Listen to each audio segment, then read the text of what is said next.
La vérité, c'est que ma vie n'a pas changé le jour où j'ai gagné plus d'argent. Elle a changé un soir beaucoup plus discret que ça. J'étais assis au bord d'un lit défait, dans une pièce encore chaude de la journée, avec le bourdonnement lointain d'une rue qui refusait de dormir. Mon téléphone éclairait à peine mes mains.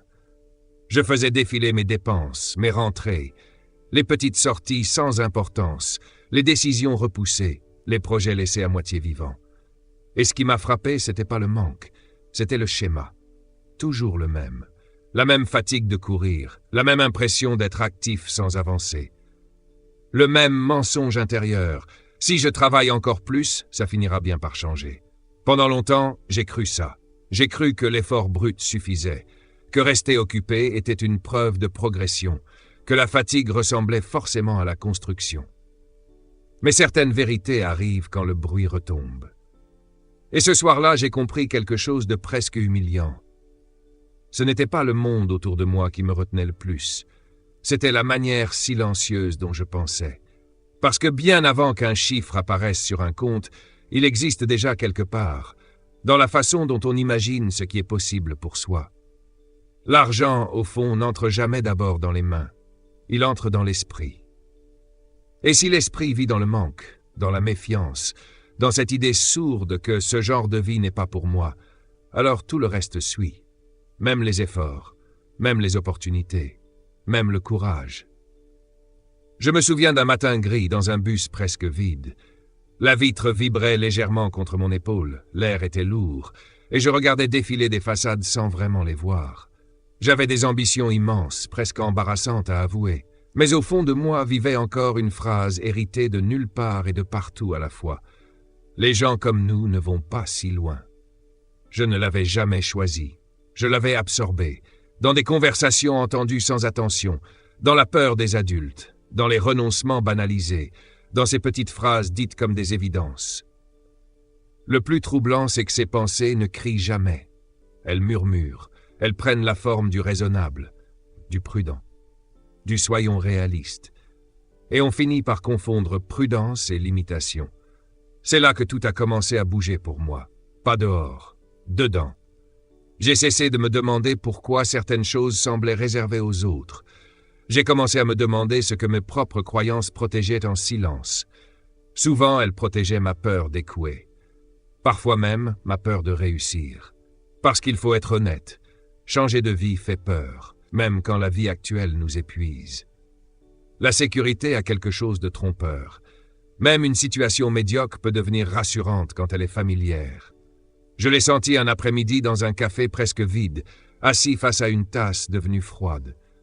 Autour de moi, le bruit discret des cuillères, la machine à vapeur, les chaises qu'on déplace. Je fixais un carnet ouvert devant moi. Sur une page, j'avais écrit une question simple. Qu'est-ce qui, dans ma façon de penser, m'empêche de voir plus grand? Cette question m'a dérangé plus que n'importe quel problème d'argent, parce qu'elle retirait tous les coupables confortables. L'économie, le manque de réseau, le mauvais moment, les circonstances, les autres. Bien sûr que tout ça existe. Mais j'ai découvert le prix caché du blâme. Chaque fois que je plaçais la cause à l'extérieur, je déposais aussi mon pouvoir au même endroit. Et sans pouvoir, on attend. On attend la bonne rencontre, la bonne période, le bon signal, le bon miracle. Pendant ce temps, la vie avance sans demander notre avis. Le basculement a commencé quand j'ai accepté une idée difficile à regarder en face. Une partie de ma situation portait ma signature. Pas pour me condamner, pour me réveiller. J'ai commencé à observer mes choix, comme on observe les traces laissées dans le sable après une marche confuse. Où allait mon argent? Qu'est-ce que j'achetais vraiment? Du confort? De la distraction? Un apaisement temporaire? Une image à maintenir? Parfois, la dépense n'était qu'un pansement émotionnel. Une façon de ne pas ressentir le décalage entre la vie que je montrais et celle que je vivais intérieurement. C'est une fatigue particulière, ça. Celle de devoir décider seul. Personne ne voit le poids des micro-décisions. Accepter ou refuser. Investir ou consommer. Continuer ou pivoter. Rester dans le sûr ou miser sur l'incertain. À force, l'esprit s'use. Et quand il s'use, il cherche le soulagement immédiat. Pas la construction lente. C'est là que j'ai compris pourquoi tant de gens restent bloqués. Le présent soulage plus vite que l'avenir ne récompense. Le problème, c'est que le soulagement d'aujourd'hui peut coûter très cher à la personne qu'on sera demain. Je me rappelle une marche en fin de journée sur un trottoir encore tiède, avec cette lumière orange qui rend tout presque nostalgique. J'avais dans la poche une somme que j'aurais autrefois dépensée pour ressentir quelque chose tout de suite. Cette fois, je me suis arrêté devant une vitrine, puis j'ai continué ma route. Ce n'était presque rien. Mais intérieurement, c'était immense. Je n'étais pas en train d'économiser de l'argent. J'étais en train de reconstruire une autorité sur moi-même. La discipline, la vraie, ressemble rarement à quelque chose d'impressionnant. Ce n'est pas une grande scène. Pas un moment héroïque. C'est souvent un geste silencieux que personne n'applaudit. Fermer une application, reporter un achat, rester assis face à une feuille alors que l'esprit veut fuir, continuer une tâche quand plus rien n'est stimulant. La discipline, c'est ce qu'on fait quand il n'y a plus de témoins. Et c'est là que la vie change vraiment. Pas dans les déclarations, dans les répétitions. Petit à petit, j'ai commencé à penser plus loin que la sensation du moment. Avant, beaucoup de mes choix servaient le présent. Me sentir mieux, me rassurer, me donner l'illusion d'avancer. Puis quelque chose s'est déplacé. Je me suis mis à regarder mes décisions comme des graines. Certaines donnaient une satisfaction immédiate et mouraient là. D'autres semblaient presque frustrantes sur le moment, mais portaient en elles une version plus libre de ma vie. À partir de là, le temps a changé de texture. Je ne pensais plus en fin de mois, je pensais en saison de vie. Je ne regardais plus seulement ce que telle décision m'apportait maintenant. Je regardais la direction qu'elle imprimait. Parce qu'au fond, une destinée financière n'est rien d'autre qu'une accumulation de directions répétées. On ne devient pas plus libre par hasard. On devient le résultat de pensées entretenues, de responsabilités acceptées et de plaisirs qu'on a appris à ne pas servir immédiatement. Le plus difficile dans tout ça n'a jamais été de gagner plus. Le plus difficile a été d'accepter le temps perdu. Les années où je me racontais des histoires élégantes, les promesses faites à moi-même puis oubliées, les ambitions énormes portées par des habitudes minuscules, les excuses qui sonnaient intelligentes, les retards devenus identitaires. Il y a une honte silencieuse à réaliser qu'on a parfois surtout fui sa propre lucidité. Mais cette honte a aussi une utilité. Elle peut devenir un point de bascule. Parce qu'un jour, on comprend enfin ceci. La vie qu'on veut ne commence pas quand l'argent arrive. Elle commence au moment très calme, presque invisible, où nos pensées cessent de saboter nos propres décisions. Et cette vérité-là est moins spectaculaire que la motivation. Mais elle est beaucoup plus puissante.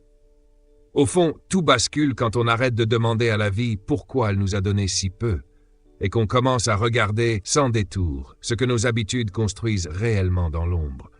C'est une vérité froide, presque brutale, mais profondément libératrice. Ce que je possède aujourd'hui, matériellement ou intérieurement, ressemble toujours aux pensées que j'ai acceptées assez longtemps pour qu'elles deviennent des actes. Et les actes, eux, ne mentent jamais. Le vrai tournant n'est pas arrivé quand j'ai enfin compris comment gagner plus. Il est arrivé le jour où j'ai compris que mes journées me fabriquaient en silence.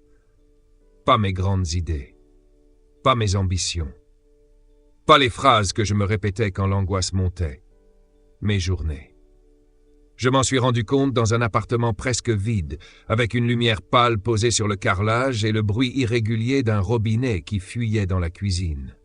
J'avais un carnet ouvert devant moi, des objectifs partout dans ma tête, des envies de changement qui me tenaient éveillé depuis des semaines. Sur le papier, tout semblait clair. Plus de revenus, plus de liberté, une vie plus large, moins de compromis. Mais en regardant honnêtement la manière dont mes journées se déroulaient, quelque chose sonnait faux. Mes pensées parlaient du futur.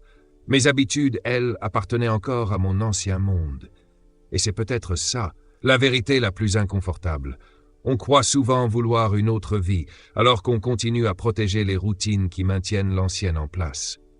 Au début, je fonctionnais dans l'urgence du présent, le soulagement rapide, le résultat visible, la petite récompense immédiate qui calme l'esprit fatigué.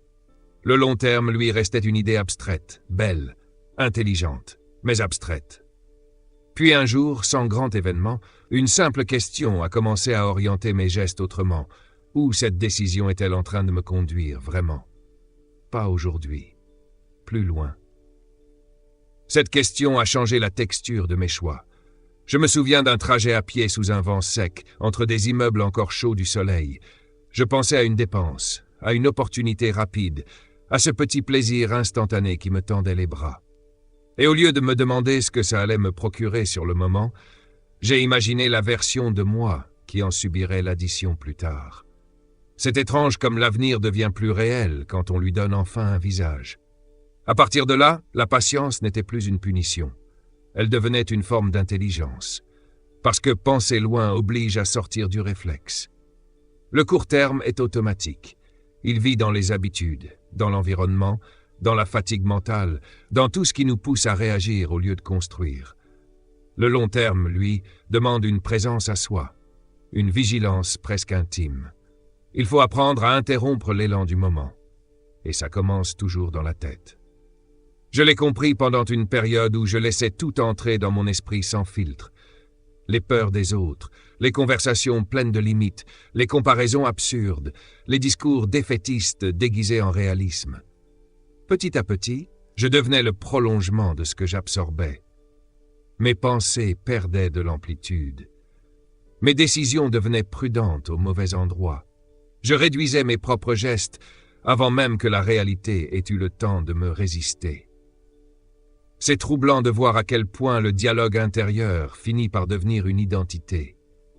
Quand en silence on se répète assez longtemps qu'on n'est pas encore prêt, qu'on n'a pas le profil, qu'on fera ça plus tard, on ne décrit plus seulement une émotion passagère. On construit un personnage, et ce personnage finit par piloter la vie entière.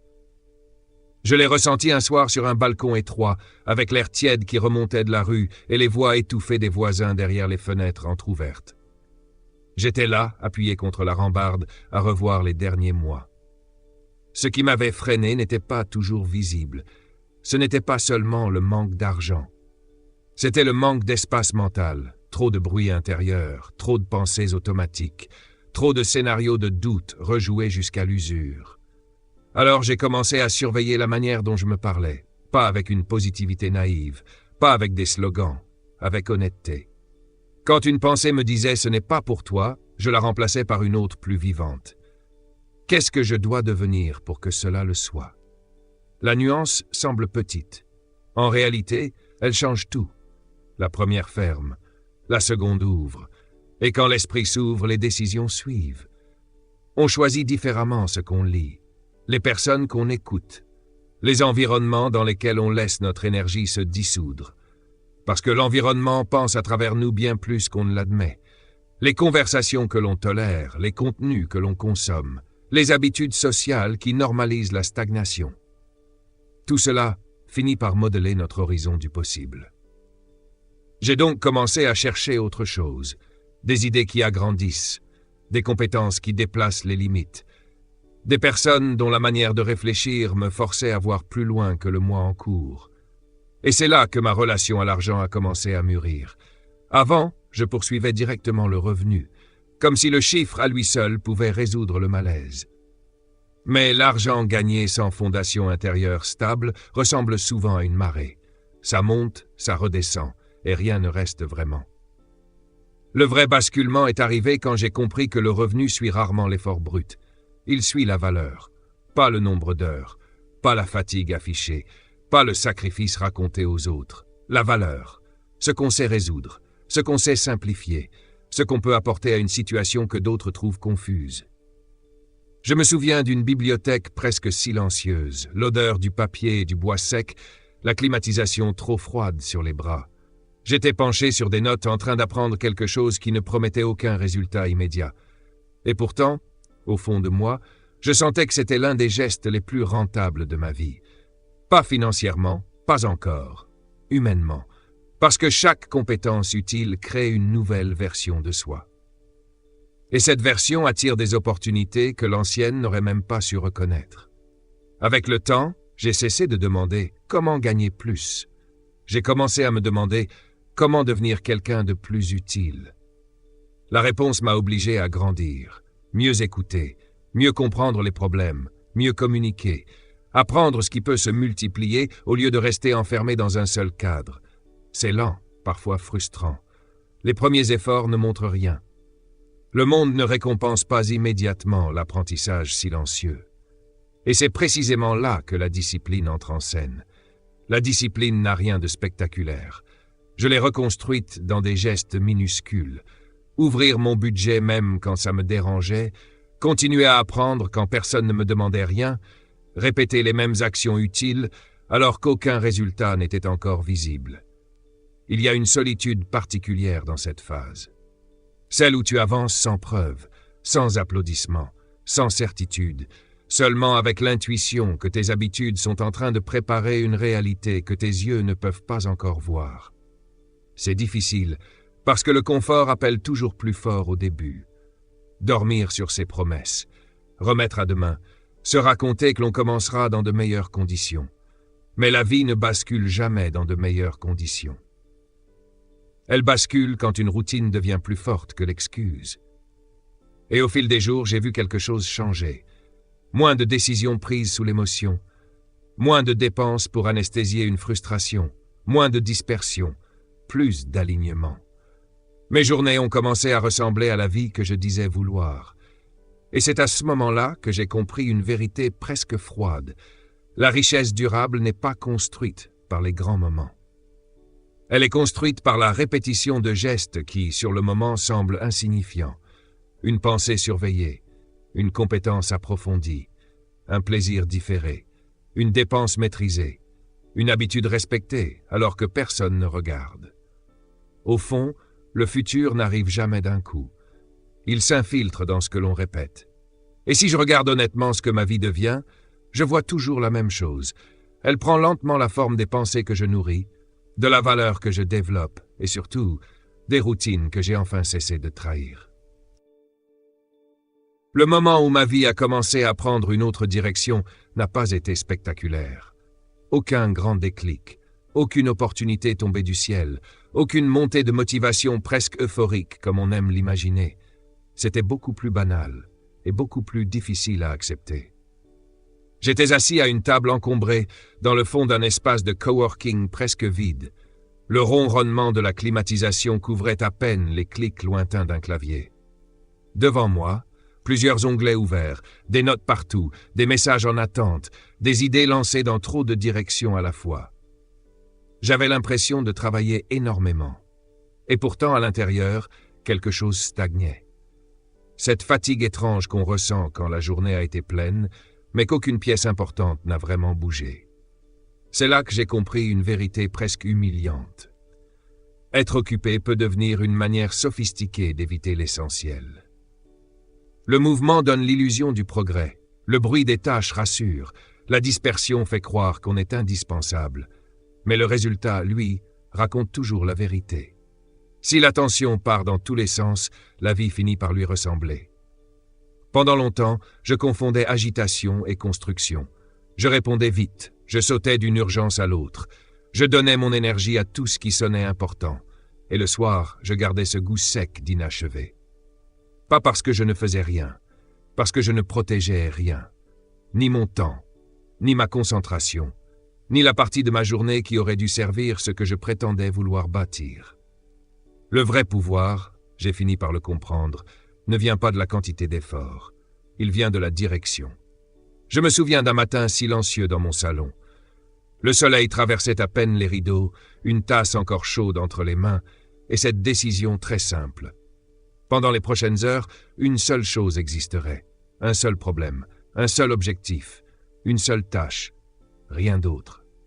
Au début, c'était presque inconfortable, l'esprit voulait vérifier autre chose, répondre, anticiper, sauter, fuir la profondeur par habitude. Mais en restant, quelque chose s'est produit. Le temps semblait s'élargir. En moins d'espace, je produisais plus. Pas parce que je travaillais plus dur, parce que je travaillais enfin sans me fragmenter. C'est une force silencieuse, la concentration. Elle transforme une heure en levier. Elle donne du poids aux gestes. Elle permet aux efforts de se cumuler au lieu de s'annuler. Et cette logique a fini par changer ma manière de voir l'argent lui-même. Avant, je vendais mon temps au présent. 1 heure contre une somme. Plus d'heures, plus de revenus, moins d'énergie, moins d'argent. Le mécanisme semblait normal, jusqu'au jour où j'ai vu la limite avec brutalité. Tant que chaque revenu dépend directement de ma présence, ma liberté reste plafonnée. Le plafond n'est pas financier, il est humain. Il y a seulement un certain nombre d'heures dans une journée, un certain niveau d'énergie, une certaine capacité mentale avant l'usure. Je l'ai senti un soir en refermant mon ordinateur, les épaules lourdes, les yeux fatigués par l'écran, avec cette pensée presque sèche.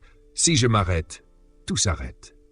Cette phrase m'a fait peur, parce qu'elle révélait une fragilité cachée sous l'apparence du travail sérieux. Je ne construisais pas encore quelque chose qui pouvait vivre sans moi. Je m'échangeais moi-même, morceau par morceau, contre des résultats immédiats. C'est à ce moment-là que ma manière de penser a changé. Je me suis mis à poser une autre question. Comment faire en sorte que ce que je crée continue d'exister sans ma présence constante? Cette question a déplacé tout mon rapport à l'effort. L'effort n'était plus seulement là pour produire aujourd'hui. Il servait à bâtir une structure, un système, un processus, une méthode, une compétence duplicable. Quelque chose qui peut continuer à générer un résultat après le premier travail. C'est une sensation étrange, presque adulte, quand on cesse enfin de travailler uniquement dans sa vie pour commencer à travailler sur sa vie. Je me rappelle une après-midi dans un bureau baigné d'une lumière blanche, avec un tableau couvert de schémas improvisés, de flèches, de cases, de séquences. Pour la première fois, je ne cherchais pas juste à mieux faire. Je cherchais à rendre le résultat reproductible. Comment automatiser ce qui se répète? Comment simplifier ce qui me vole du temps? Qu'est-ce qu'une autre personne, un outil ou une structure pourrait porter à ma place? Ce sont des questions presque invisibles, mais elles changent tout. Parce qu'à cet instant, on ne vend plus seulement son énergie, on construit une architecture. Et cette architecture devient plus puissante quand elle rencontre un autre principe que j'ai appris souvent trop tard, la constance, pas l'intensité. La constance. J'ai connu ces périodes où je devenais presque obsessionnel pendant quelques jours. Je travaillais sans relâche, je restructurais tout, je me promettais une nouvelle version de moi-même, puis l'énergie retombait, et avec elle, le système entier s'effondrait. Le problème n'a jamais été ma capacité à faire beaucoup. Le problème, c'était mon incapacité à continuer quand l'émotion disparaissait. Parce qu'au fond, la vraie transformation commence toujours après la fin de l'enthousiasme, quand il ne reste plus que le geste. Le même, encore et encore. Je me souviens d'une nuit calme, la fenêtre entr'ouverte laissant passer un air plus frais pendant que je revoyais des notes prises les jours précédents. Rien d'extraordinaire, rien d'impressionnant, juste la répétition. Un apprentissage quotidien, un suivi précis, une petite amélioration d'un processus, une somme mise de côté, un système légèrement mieux pensé qu'hier. Sur le moment, cela semblait minuscule, mais la constance a une manière presque invisible de déplacer les montagnes. Elle ne cherche pas l'effet, elle cherche l'accumulation. Et l'accumulation finit toujours par parler plus fort que les élans passagers. Le plus difficile, c'est de continuer quand rien ne semble répondre, quand les résultats restent silencieux, quand l'extérieur ne valide rien, quand l'effort semble tomber dans un vide sans écho. C'est là que beaucoup arrêtent. Pas parce qu'ils sont incapables, parce qu'ils interprètent mal le silence. Ils croient que rien ne se passe. Alors qu'en réalité, la plupart des transformations sérieuses commencent sous la surface, comme une fondation qu'on ne voit pas encore, comme une structure qui prend forme avant que le bâtiment apparaisse. J'ai appris à respecter cette phase, à faire confiance aux journées discrètes, à la répétition presque monotone, aux gestes qui ne brillent pas. Parce qu'avec le recul, ce ne sont jamais les grandes poussées d'énergie qui ont changé ma trajectoire. Ce sont les actions suffisamment petites pour être répétées et suffisamment intelligentes pour s'additionner. Un bloc de concentration protégé, une tâche transformée en système, une décision répétée au lieu d'être renégociée chaque jour, une discipline assez simple pour survivre à la fatigue. C'est ça qui crée la stabilité, la clarté, la direction. Au fond, la vie ne prend pas la forme de nos intentions. Elle prend la forme de ce que nous répétons assez longtemps pour que cela devienne une structure. Et c'est peut-être la vérité la plus calme, la plus dure aussi. Ce ne sont ni les grands rêves ni les grandes promesses qui changent un destin financier. Ce sont les jours ordinaires, quand l'attention reste entière, que l'effort devient système et que la constance continue à construire même quand rien encore n'est visible. Il y a une vérité que j'ai mis longtemps à regarder en face. Ma vie ne changeait pas parce que, malgré tous mes objectifs, je continuais à me comporter comme l'ancienne version de moi-même. C'est brutal à admettre. On croit souvent que le problème vient du manque d'argent, du manque d'opportunités, du mauvais timing. On poursuit des résultats visibles, plus de revenus, plus de liberté, un quotidien plus respirable. Mais au fond, les résultats ne font que révéler une structure plus profonde, une identité. Je l'ai compris un soir dans l'ascenseur d'un immeuble presque silencieux. Le miroir devant moi reflétait un visage fatigué, tiré par plusieurs nuits de réflexion, et pendant quelques secondes, j'ai eu cette sensation étrange de me voir sans les histoires que je me racontais d'habitude. Je voulais une autre vie. Mais est-ce que mes gestes quotidiens appartenaient réellement à cette vie-là? La réponse m'a dérangé. Parce que mes ambitions parlaient d'expansion, alors que mon identité restait attachée à la survie. Je pensais encore comme quelqu'un qui évite de perdre, pas comme quelqu'un qui construit. Je décidais encore comme quelqu'un qui doute de sa propre capacité à tenir dans la durée. Je gérais mon argent comme on gère une urgence, pas comme on accompagne une croissance. Et c'est là que tout devient plus intime. Ce que nous répétons n'est jamais neutre. Nos habitudes ne sont pas aléatoires. Elles sont cohérentes avec l'idée que nous avons de nous-mêmes. Si, au fond, on se voit comme quelqu'un de dispersé, on protège inconsciemment le chaos. Si l'on se perçoit comme incapable de gérer plus, on sabote les structures qui pourraient justement nous faire grandir. Si l'on se raconte que certaines réussites sont pour les autres, nos décisions finiront toujours par respecter ce récit. La vie suit souvent l'image intérieure plus fidèlement que les désirs conscients. Je me souviens d'une promenade sous une pluie légère, les épaules rentrées dans une veste trop fine, les semelles glissant parfois sur le pavé humide. J'étais en train de repenser à plusieurs occasions ratées, plusieurs projets interrompus, plusieurs débuts prometteurs qui n'avaient jamais tenu. Ce n'était pas le manque d'idées, c'était le personnage qui les portait. Je n'étais pas encore devenu quelqu'un qui savait rester avec une vision assez longtemps pour qu'elle prenne forme. Et cette lucidité a changé ma manière de regarder le progrès. Avant, je mesurais tout en chiffres. Un revenu, une somme économisée, une opportunité saisie. Puis j'ai commencé à observer autre chose, la qualité de mes décisions, la stabilité de mon esprit, la manière dont je réagissais à l'inconfort, la façon dont je protégeais ou non mes nouvelles habitudes. Parce que la vraie richesse commence souvent bien avant l'argent. Elle commence quand une personne devient plus solide que ses anciennes impulsions. Je l'ai senti un matin dans une laverie presque vide, assis sur une chaise en plastique, pendant que les machines tournaient avec ce grondement régulier presque hypnotique. Entre mes mains, un carnet usé. J'y ai écrit une phrase simple. Deviens le genre de personne capable de porter la vie que tu réclames. Pas de magie, pas de phrase brillante, juste une vérité nue. Le problème n'était plus seulement ce que je voulais obtenir. Le vrai sujet, c'était ce que j'étais encore en train d'être. À partir de là, chaque geste a pris une autre signification. Épargner n'était plus seulement mettre de l'argent de côté, c'était renforcer l'identité de quelqu'un qui pense plus loin que le soulagement immédiat. Apprendre chaque jour n'était plus une tâche intellectuelle. C'était la preuve répétée que je devenais plus utile, plus adaptable, plus vaste. Refuser certaines distractions n'était plus une privation. C'était une manière de protéger la version de moi qui commençait enfin à émerger. Le plus difficile dans cette transformation, ce n'est pas l'effort. C'est le temps entre la nouvelle identité que l'on choisit et le moment où elle devient naturelle. Au début, on a presque l'impression de jouer un rôle. On agit avec plus de rigueur, mais l'ancien soi murmure encore.